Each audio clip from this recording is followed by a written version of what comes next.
Trí dó héan náid. Jo, tí raibh bliana seo ag léamh na Nuachta as Meiriceá don 8 míúil 2016. sé mórscéal an lé seo na honsathe effigy Póilíneachta fud na tíre tá an tír creite go maith, tolagú an tír I gceart agus fágann sin an náisiún go léir binib, tinneal. Tá triúr eile marmh I Baton Rouge, Louisiana, ag gunadóir, agus tá ag méadú imní timpeall na tíre faoi hábháil teacht na nefigach. No, sin iompú scéal go dtí seo bhí muide go léir scantraí faoi na fólíní faoi dheire agus ní cheartm seo rá béidir mar nílim son na nonsathe seo ar nó ach tá na síbhialtaí ag frithráda. Tá quote trúbhéalach ón efigach Montreal Jackson fuair gan na honsathe. Níadra sé an grá leis a gcathair seo mé an éachar. Agus mé in éide feim drechannaí ar chóideacha, málaíseacha, fúfaracha, grániúla. Gan éide, bhí tir arm mar bhagart ar nó tá sé ag labhairt faoi na chreice an dubh. Sin ní léon ar a ráhaig mar fólín tá an ghráin ag síbhialtaí agus mar síbhialtacht an ghráin ag pólíní. Mar is siúil daobh bhí iireacht gháil ceannasaíochta sa Tuirc na déanaí ach chuirú síos go héasca agus tá Recep Erdogan carréimach nó buach ar a leid. Níl Tuircínte é an chur cad é cinúint na Tuirce. Tá an náisiún, tá an tír, ag meá íomhartaí an ghála ceannas tepaí agus a ceistú cead a hárlósas seo amach. Tá lúdráin ag dul thart go baint ag Erdogan féin leis an iireacht gháil ceannas agus go bhfuil seo úsáideann chun dilíonaí níos déine thuirtisteach chomhis. Tá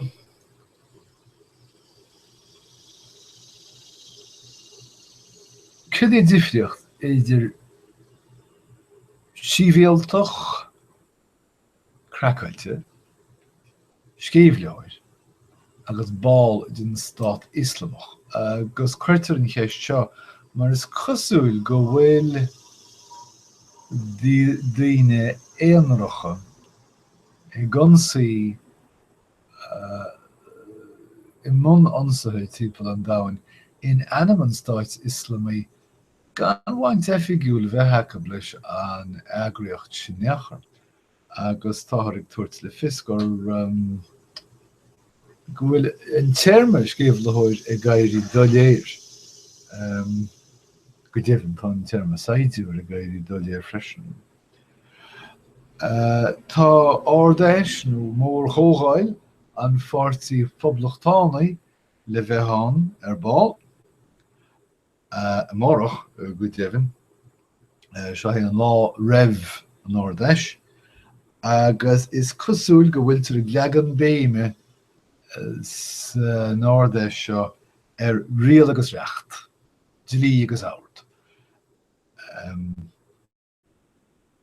Má sé is cosúil go bhfuil pobl na tíre sór tarseach den rhetoric seo, agus ní fisce chuma agus éireoí leis na teachtarachtaí frí Mexicacha, frí Islamacha, frí eile atá ag teachtamach go seasta ón pháirtí Poblachtánach.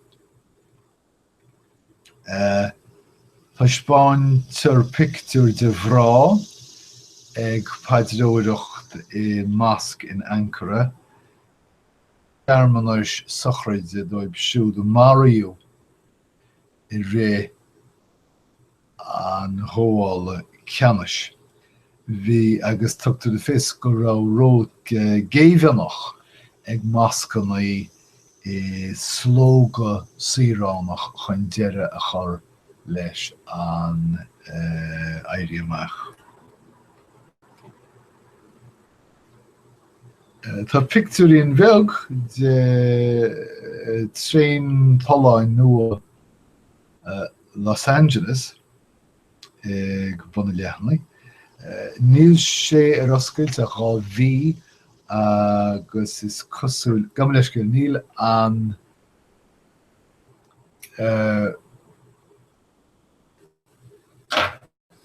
gam leis go fadú sin is ceann bhí cheart a bheith an.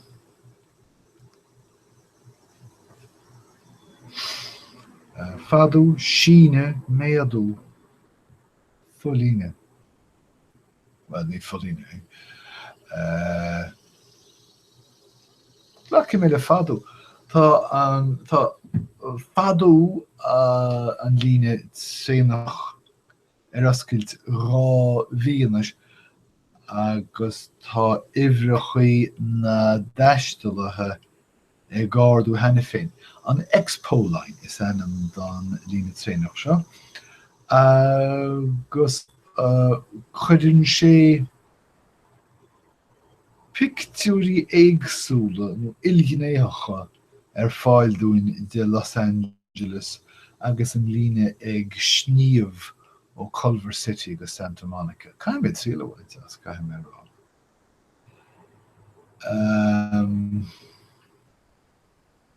Tá géir chéimanaí ar fud na nígéire. Má bhóidí an tuachtarán go gcuireadh sé deire le scéimhlitheoireacht sa túisceart agus go nádóidh sé géileagar na tíre, talú faoi na gealúintí sin go léir, ag scéimhlitheoireacht scarúnachas agus praosannaí ísle óla. An Íran, tá an Íran corathe creite súite ag scanal túrastal. Tá an tuachtarán Hassan Rouhani ag folingt staidime critice mar gheall ar nachtú eolais faoi bhónáis ábhéalta agus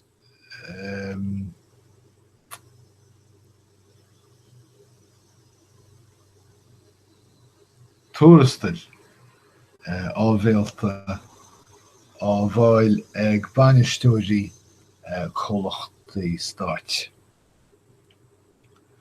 Bhí mé caint le déanaí faoi Pokémon Go, tá damhmór a caint faoi go fóil agus bhaas dócha go ceann tamlín eile.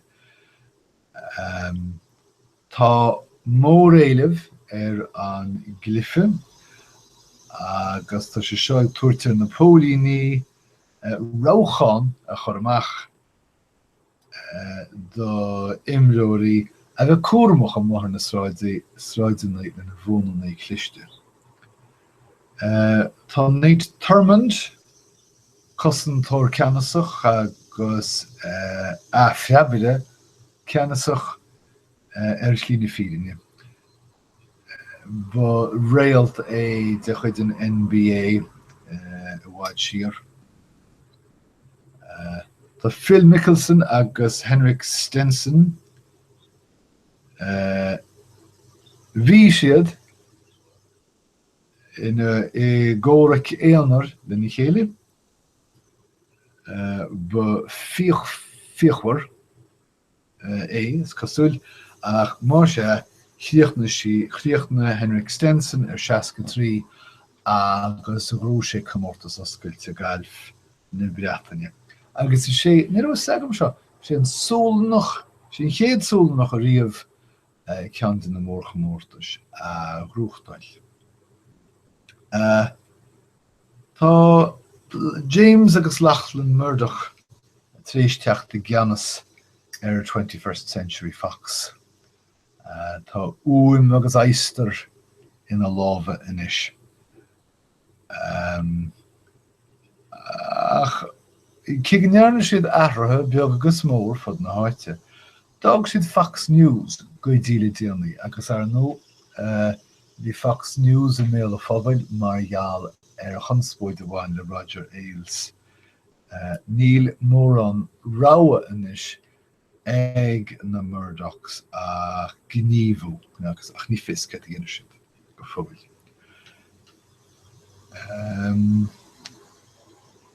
Tá lag trá an in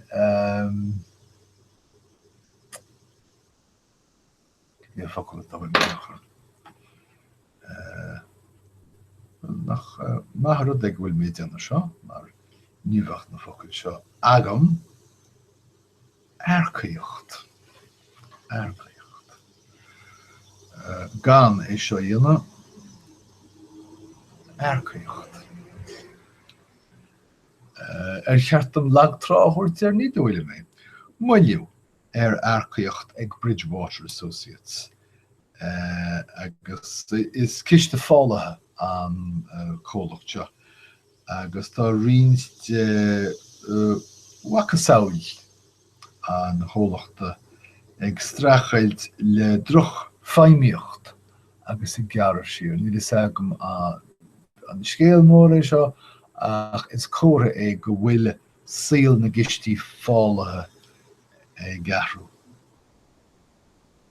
Na hálíonna ní dhéanam mé mór an caint faoin leabhar seo a go bhhain an ceanlína chuirt Steve tá Dave Eggers tar éis uair nua scríb Heroes of the Frontier. Tá chuirtar síos ar an leabhar mar scéal faoi rógaire, scéal míchhlachtmhar ach tarintach agus scéal faoi hecht i lánaís spiridálta. So, nach deas sin, bearlam níos mó am a chaithfh leis an léir bheas ach bhfuil bleanóid mé fechan sama éonrad eile le tuairt agam bhíh an tíogaistí. Níl, so sin iad na scéalta móra don 8 míúil á bhíle sa 7. Tásúlagam go bhhain sibh tanmhastab agus go mbeidh muidir caintla chéile arís sa bhád. Idir an dálaí, guim ra. Go léir.